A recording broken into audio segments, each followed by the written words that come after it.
Hey, welcome back to Compounding Quietly. Some investors haven't opened a financial news app in over 3 years, not because they stopped caring about money, because they stopped believing the news could help them. And somehow, their portfolios are still standing, still growing, still doing exactly what they were built to do. That should bother you a little, because most of us were taught the opposite, that staying informed is what responsible investors do. So is ignoring the news, actually. A form of discipline, or just lucky avoidance dressed up as wisdom? Let's think through this together. Open any finance app right now, and you'll find the same 5 headlines repeated in different fonts. Inflation is either cooling or accelerating, depending on which outlet you trust that morning. Some analyst is warning of a crash, while another is calling for a rally by year-end. Neither of them is lying. They're just reacting to the same noise everyone else is reacting to. Most investors check the news because checking feels like control. If you know what's happening, surely you're more prepared than someone who doesn't. But preparation and information are not the same thing. One protects you. The other just keeps you busy. Here's the part that's easy to miss. The investor who checks the news every day and the investor who never checks it are often making the exact same decisions a year later. The difference isn't outcome. The difference is how many sleepless nights it took to get there. What actually determines your results isn't how much you know about today's headlines. It's whether you have criteria that don't depend on today's headlines at all. That's the re-anchor point worth sitting with for a moment. Your plan should already account for volatility before volatility shows up in a headline. If it doesn't, no amount of news consumption will fix that. If it does, no amount of news consumption is necessary. Think about how often the urge to check shows up at the worst possible moments. In a meeting, during dinner, right before bed, the phone buzzes, and suddenly your attention belongs to a headline instead of the room you're sitting in. That habit doesn't just cost you peace of mind in the moment. It quietly trains you to associate your portfolio with anxiety instead of associating it with a plan you already trust. So let's get into why that distinction matters more than it sounds. The investor who never checks the news isn't operating on blind faith. They're operating on a structure they built before the noise started. Think of it like setting a thermostat before winter arrives. You don't renegotiate the temperature every time the wind changes outside. You set it once based on what you actually need, and you let it run. Most investors who panic during a downturn aren't reacting to the downturn itself.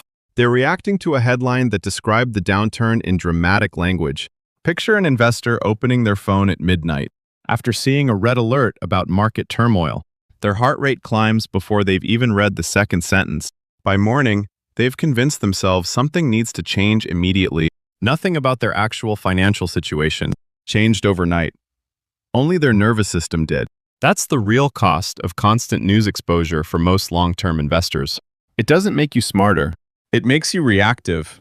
And reactive decisions made under emotional pressure are rarely the same decisions you'd make with a clear head. This is where the idea of sequence of returns risk becomes useful, even outside of withdrawal planning. If you're still in the accumulation phase, short-term volatility is largely irrelevant to your long-term outcome.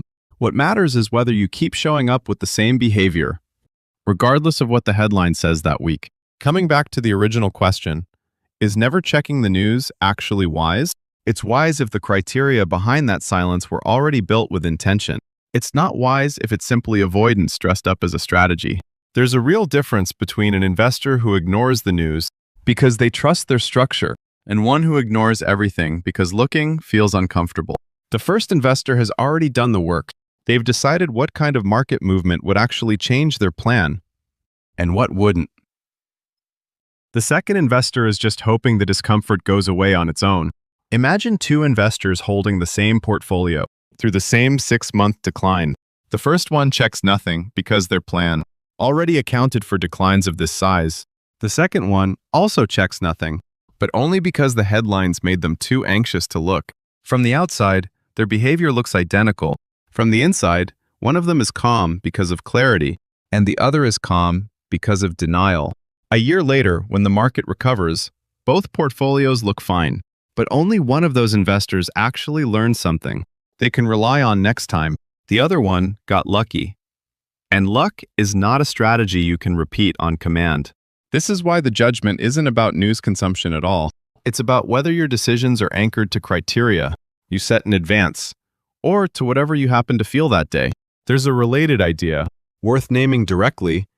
Behavioral consistency matters more than strategy optimization. Two investors can hold nearly identical portfolios and end up with very different outcomes, simply because one of them stuck to their plan and the other didn't. Picture an investor who spends weeks comparing strategies, convinced that finding the perfect approach will protect them from every future downturn. Eventually, they pick something reasonable, almost identical to what they could have chosen on day one. The real determinant of their outcome was never which option they picked. It was whether they kept following it once the market stopped cooperating. Optimizing the plan feels productive. Sticking with it rarely does. But the second one is what actually compounds over time. Checking the news isn't the problem. Letting the news set your criteria in real time, that's the problem. An investor who checks headlines every morning, but never lets those headlines override their plan, is fine. An investor who avoids headlines but has no plan to override in the first place is just avoiding discomfort, not managing risk. The structure matters more than the habit. By this point, the direction should already be clear. Whether you check the news constantly or never at all, the real question is the same. Did you build your criteria before the noise started, or are you building it in the middle of the noise? That answer says more about your long-term outcome than any headline ever will. Think back to the two investors from earlier, the one with a structure and the one without. A year from now, neither of their portfolios will remember how many headlines they read, but both of them will still be living with the habits they practiced this year. One practiced trusting a plan. The other practiced reacting to whatever showed up on a screen. Only one of those habits gets easier to repeat the next time. The market gets uncomfortable. The market will keep producing news. That's not going to change. What you bring to that noise is the only variable actually inside your control. You don't need to predict what happens next. You need a structure that already knows what to do when it happens. That's not avoidance. That's preparation. And preparation doesn't need a headline to validate it. The criteria don't change with the market. That's the whole point. Compounding quietly. Slow, steady wealth building. If this helped, subscribe and leave a like. Everything here is for informational purposes only. All final decisions and responsibilities remain with you. Thanks for spending time with Compounding Quietly today.